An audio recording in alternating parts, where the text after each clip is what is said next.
I did not wind up discovering Star Trek in any meaningful way until the mid-1980s. I had seen the odd episode of the original series and a couple of the old animated show episodes, but other than that, I was not really in a position to find Star Trek until coming to the United States. I believe my first real introduction to the Star Trek franchise was 1984 Star Trek III: The Search for Spock. It may have been the prior film, I'm not sure. I think I saw both in short order. Shortly after those, I would see Star Trek the Motion Picture. All were seen on HBO, and as soon as I saw the end of Star Trek II: The Wrath of Khan, I was hooked. Ricardo Montalban's Khan was simply an epic villain, with all of the gravitas you could hope for in a villain. And his death soliloquy before detonating the Genesis Project was among the best death scenes in movie history. It was quickly followed by another, as Spock had sacrificed himself to save the Enterprise, allowing them to get away from the explosion, something I will talk about later in relation to another Star Trek movie. It was these three movies that hooked me. Of course, Star Trek would never overtake my first love, Star Wars. Star Wars was better in nearly every way, but Gene Roddenberry's vision of the future still held great appeal, and the characters of the original crew were superbly acted by the likes of William Shatner, Leonard Nimoy, and DeForest Kelley. When 1986's Star Trek IV: The Voyage Home was released, it joined the other movies as among my favorites. I know the environmentalism-themed Star Trek IV is not seen in the same light as its two preceding films, but it was still a very fun movie as the crew find themselves needing to travel back in time in a Klingon bird of prey to a 1980s Earth to retrieve a whale to placate an alien probe that is destroying Earth because whales have become extinct in the future Earth. A silly premise, but one that was widely popular in the mid-80s and executed with a fair amount of skill. In 1989, the fifth Star Trek film was released after going through production hell. The Critical Drinker has an excellent video on what exactly it took to finally get The Final Frontier into theaters. Let's just say it was not the best of the original crew's outings. It had a high-minded script that the movie simply failed to live up to due to studio interference and budgetary constraints. It was the worst Star Trek movie since the motion picture was released, and disappointed at the box office. Still, it was Star Trek, and there were certain ideas and themes in the movie that were worth exploring, even if the movie failed to convey that in the most efficient and entertaining way possible. Looking back, this was my Star Trek version of The Phantom Menace, the movie that started the slide in my faith the people running Star Trek knew what they were doing. Which is why when Star Trek VI: The Undiscovered Country was released in 1991, I was excited. And I had right to be. The villain of this movie would wind up being the best since Khan in Christopher Plummer's General Chang.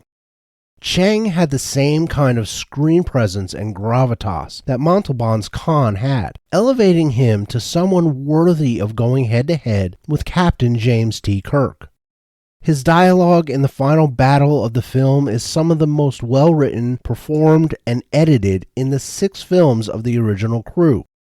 Plummer looked like he was enjoying every minute he was destroying both the Enterprise and Sulu's Excelsior on his way to participating in the assassination of the President of the Federation in order to stop the peace process between the Federation and the Klingon Empire. The movie had grand scale and a story that was tight, using the characters built up over almost 3 decades to craft a farewell worthy of the crew of the Starship Enterprise. Why was it farewell?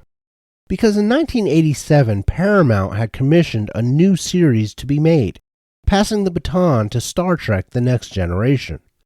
Headed by legendary actor Patrick Stewart and supported by an ensemble that carried the series for more than twice as long as the original series, The TNG crew of the starship Enterprise made sure to establish themselves well enough to cause Trekkies everywhere to debate which is better, TOS or TNG, Kirk or Picard. TNG was where my love of Star Trek was solidified. I used to record it every night and rush home after school to watch it the next day. I saw every single episode of the new iteration of the new series of the crew of the Starship Enterprise and was pissed whenever the recording wound up messed up in any way.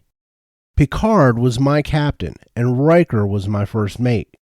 The stories were wide-ranging and touched on issues in a way today's writers in Hollywood, especially those working on Star Trek, would never even bother attempting, as they splashed their personal politics on the screen in the most partisan and propagandistic way possible. They actually let you make up your own mind, rather than spoon-feed you what they want you to think. It was episodic television at its sci-fi best. It got even better when, in 1993, near the tail end of TNG's run, we were introduced to a new show, Star Trek Deep Space Nine. Being a loyal viewer by then, I, of course, watched. It helped that I already loved Avery Brooks, the actor playing Commander Sisko, from his turn as Hawk on Spencer for Hire, a detective show that my mother liked watching, so I wound up watching. Hawk was a cool, hard dude who brought the muscle whenever Spencer needed it. Seeing Brooks as the commander of the space station Deep Space Nine encouraged me to watch. I will say that I was a little disappointed with the show, at first. It too was episodic, but we mostly stayed on the station, with occasional forays to Bajor or into the Gamma Quadrant in DS9's stories. However, like its contemporary Babylon 5, DS9's appeal were the characters that wandered onto the station each week. And unlike the majority of the run of TNG, DS9 had overarching, series-long stories woven into the episodic stories. They gave the show a fuller, more connected feel than much of the TNG run, assuring that DS9 was not considered a lesser cousin of the mainline Star Trek series. Adding Michael Dorn's Worf to the cast also added to the show's appeal, especially when the war with the Dominion came later in the series run, bringing the Klingon Empire's forces to the frontline station.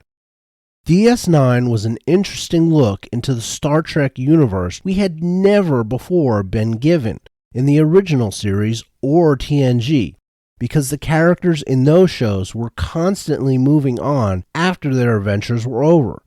DS9 showed the consequences of the cast's adventures because they had to stay and clean up afterwards. The next series is another I watched every single episode of, from the premiere in 1995 on the fledgling network UPN to its finale in 2001.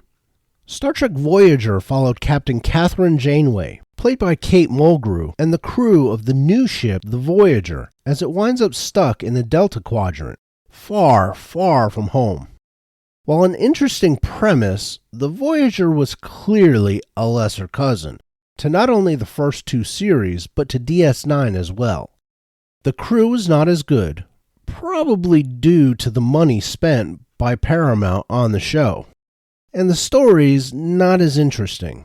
But it was still Star Trek and still worth watching, especially since The Next Generation was coming to a close with All Good Things, an episode that had Q save Picard and send him hurtling through 3 different timelines to save the past, present, and future Picard and Enterprise. Voyager was supposed to fill the Enterprise-shaped hole being left in Trekkies' hearts. It didn't, but it still had its good features. It had an ongoing storyline of the crew of the Voyager trying to keep it together while they began the long trek home to the Alpha Quadrant, and the episodic storylines of meeting new species on new worlds as they made that journey.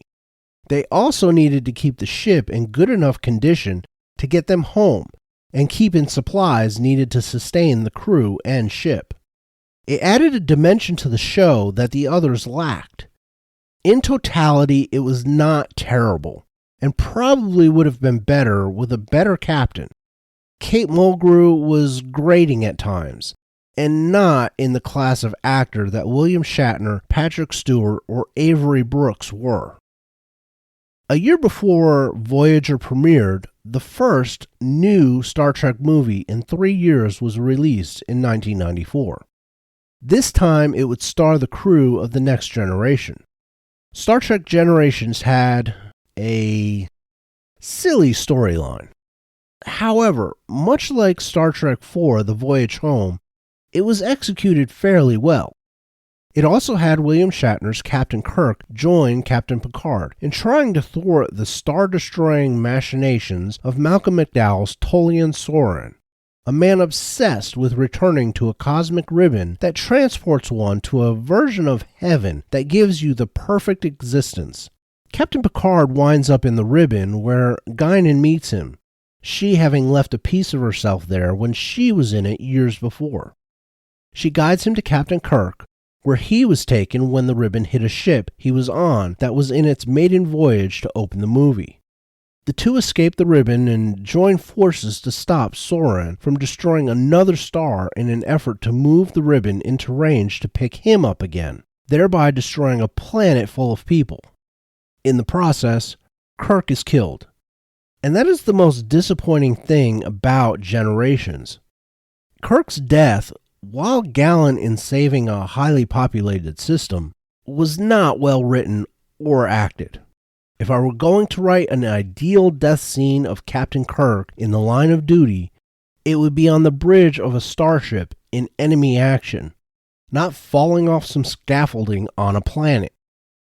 As a first outing on the big screen for the TNG crew, however, it was good enough. The next movie would be Star Trek First Contact in 1996. Starting out with an attack by the Borg, First Contact began with a bang and kept that pace throughout as the Borg traveled back in time in an attempt to assimilate Earth before there was a Federation to protect them. The Enterprise follows them, protecting the planet and the timeline, since they wind up going back to the time just before humans discover warp technology and are contacted by the Vulcans.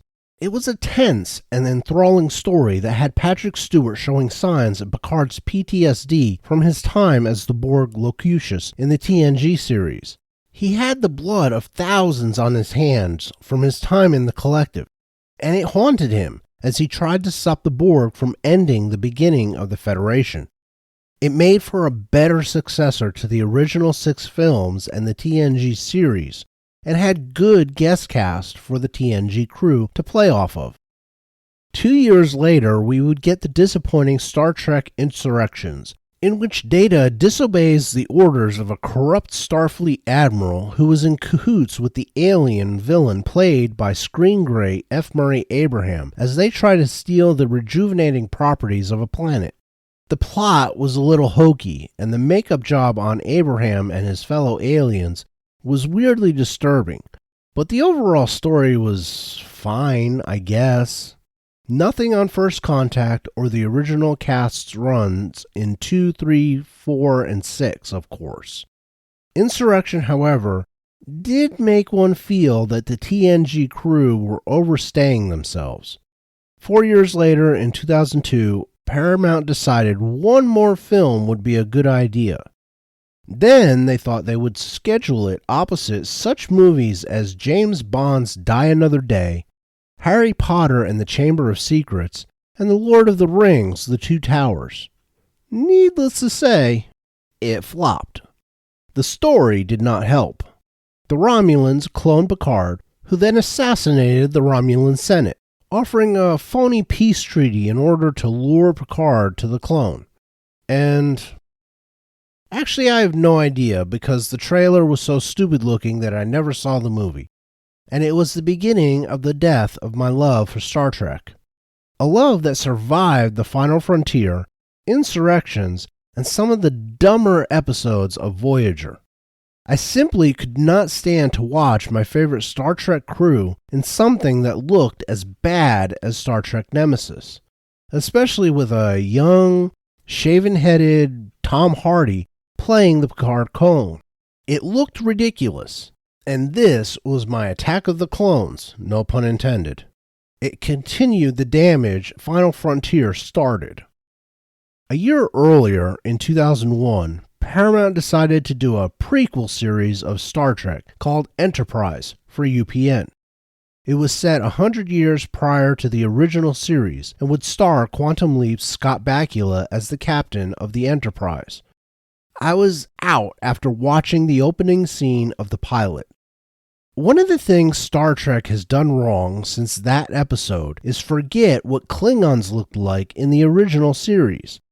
They looked not unlike humans with bigger eyebrows and sort of goldish skin. It is something touched upon in the excellent Tribble episode of Deep Space Nine when the DS9 crew goes back in time. Something Worf refuses to talk about with Bashir when he asks after they see Klingons in that episode, but don't recognize them. So when, 100 years earlier, a Klingon runs into a barn on Earth looking like Worf, I was out, though I did watch the rest of the episode.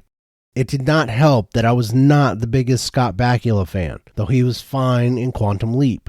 The rest of the crew in the Enterprise series did not strike me as great either. When I skipped Star Trek Nemesis the next year, I knew something was wrong with Star Trek. I was not sure what, but something had gone awry. It would not be until 2009 that new Star Trek would be released that I actually got interested in it. The reboot of Star Trek by Paramount under the guiding hand of director J.J. Abrams. Back then, I did not know much about J.J. Abrams. I did not watch Lost, and I had never heard of him before. But everybody was making a big deal over the fact that he was directing. So I was curious. Simply titled Star Trek, 2009's reboot was interesting. Kirk's father is killed right off by Eric Bana's character, who time traveled after his family is killed when there is an accident on Romulus. James T. Kirk is born in the process of evacuating his father's ship. It shifts the original Star Trek timeline, turning Kirk into a delinquent. He's shuffled off to Starfleet after getting into trouble with the law. It was a weird way to start a Star Trek reboot. But okay, I can go with a new approach if it goes someplace interesting. The cast for the movie was largely excellent, including heroes Zachary Quinto, a young Zoe Saldana, Simon Pegg, John Cho, Anton Yelchin, and Chris Pine as James T. Kirk. The trailer promised Leonard Nimoy, and we got it. We also got a story that was mildly retarded. Enough lens flares to cause mass seizures, and a retcon of the entire Star Trek universe. For reasons? Much like Star Wars The Force Awakens, I left the theater having liked the movie, but there was something off. When I rewatched the film, I could see what was wrong. It was stupid.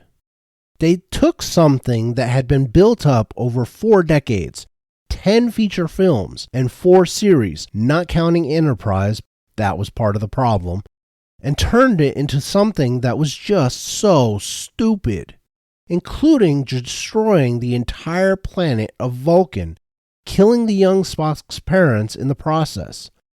What the hell was the point of all of that? The films that followed continued the pattern. 2013's Into Darkness was a retelling of the best Star Trek film ever made, The Wrath of Khan. And in typical J.J. Abrams fashion, he completely missed the point of that movie, especially its pivotal death scene with Kirk and Spock. Abrams trivialized that scene by making it have no stakes and no lingering effects, since he switches Spock's death with Kirk dying, only to be brought back from the dead with some bullshit advanced blood from Khan. The whole Into Darkness story was utterly retarded and should have been a warning to Star Wars fans when Lucasfilm convinced Abrams to direct Star Wars The Force Awakens a couple of years later. 2016's Star Trek Beyond was beyond me caring by that point. I did not bother with Into Darkness, and I was even less interested in seeing Beyond. Nothing in the trailer made me think this was something I wanted to see. The original Star Trek characters were ruined by that point, and were being written by idiots who had no idea what they were doing. Why Paramount could not see this and avoid the financial disaster that was Beyond, I have no idea. In the years since Beyond's release, rumors keep surfacing about efforts to get a fourth movie in what has become called the Kelvin timeline off the ground. Personally, Paramount should simply scrap the idea and the Kelvin timeline and start back with something that takes place after the end of Voyager. But that is just my opinion. And I come to that opinion due to what occurred with Star Trek after Beyond tanked at the box office. In 2017, they went back to the series well in hopes of stirring up interest in Star Trek again. Star Trek Discovery premiered on CBS All Access, the early version of Paramount Plus. And, like Enterprise before it, Discovery completely screwed up the Klingons in the first episode, making me decide the rest of the series was not worth watching. I got interested enough to watch the first episode because I am a huge Michelle Yeoh fan, who will give anything she is in a chance. After watching that first episode, I bailed on Discovery. Over the following years, I would hear horror stories about what they did to Star Trek in the Discovery series, and I have been heartily glad I skipped out on it. It was a dumpster fire on a train wreck in a disaster area. There were no redeeming qualities in that show, and it perverted everything that was Star Trek, with everything from rampant cursing and unnecessary gratuitous violence to a retarded Mary Sue main character written as a diverse space Jesus, and complete lack of anything resembling military discipline among the crew. And they absolutely destroyed Spock as a character. By the time Star Trek Picard came out, I really did not care, and the trailer for Star Trek Picard did not dissuade me of that opinion. Patrick Stewart had long since passed beyond the point of being someone I wanted to see on screen. He was looking about 179 years old and, like many an idiot in Hollywood, had availed himself of social media to make sure all and sundry knew his every thought and political and social stance. His acting had been going downhill also in recent projects I saw him in, and Star Trek was already a cesspool. I had no desire to see him violate the memories I had of Jean-Luc Picard, thank you very much. And what I heard about that series seemed to vindicate my thoughts on it. It was every bit the show that Discovery was, only this series was desecrating a legacy character using the actor that actually portrayed the character originally. The animated series Lower Decks came out the same year, depicting life for those who don't serve on the command staff. And it also desecrated Star Trek, only it did so using a Rick and Morty style of animation and the excuse that it is a parody comedy cartoon. So just relax, dude. Having seen clips of the show, I can honestly not understand how anyone could watch it and not come away with the impression that not only do the people writing the show not like Star Trek, they also have the mental capacity of the average 13-year-old. Nothing aside from the setting and the uniforms would suggest this was anything to do with Star Trek. Another animated series titled Prodigy came out a year later and followed students at the Starfleet Academy, and a spin-off of Discovery titled Strange New Worlds came along a year after that. But by then, Star Trek was well and truly dead. Not even an excellent revival of Picard in Season 3, wherein the jackass in charge of Star Trek, Alex Kurtzman, washed his hands of the series, gave complete responsibility to Terry Matalas, and he somehow managed to basically create an 8th season of Star Trek The Next Generation by bringing back the original cast for one last hurrah, could overcome the franchise's doldrums. Star Trek is moribund. Its fandom demoralized by the shitty writing, insertion of agenda and retardation, and ever-lowering standards in relation to the actual vision of Gene Roddenberry. The Star Trek of Discovery, the first 2 seasons of Picard, Lower Decks, and even Strange New Worlds would be nigh unrecognizable to the creator, who is probably spinning in his grave at about warp 9. Efforts to get a new movie off the ground have been failing for years. The executive in charge of Star Trek at Paramount, Alex Kurtzman, is an idiot in love with himself and his self-perceived greatness who has run Star Trek into the ground every bit as much as Kathleen Kennedy has run Star Wars into the ground. The one thing he has done right, Star Trek Picard Season 3, was an accident that only came about because he knew Picard was done after Season 3, and nobody cared about the show anymore. He pawned it off on an actual Star Trek fan and former writer, Terry Matalas.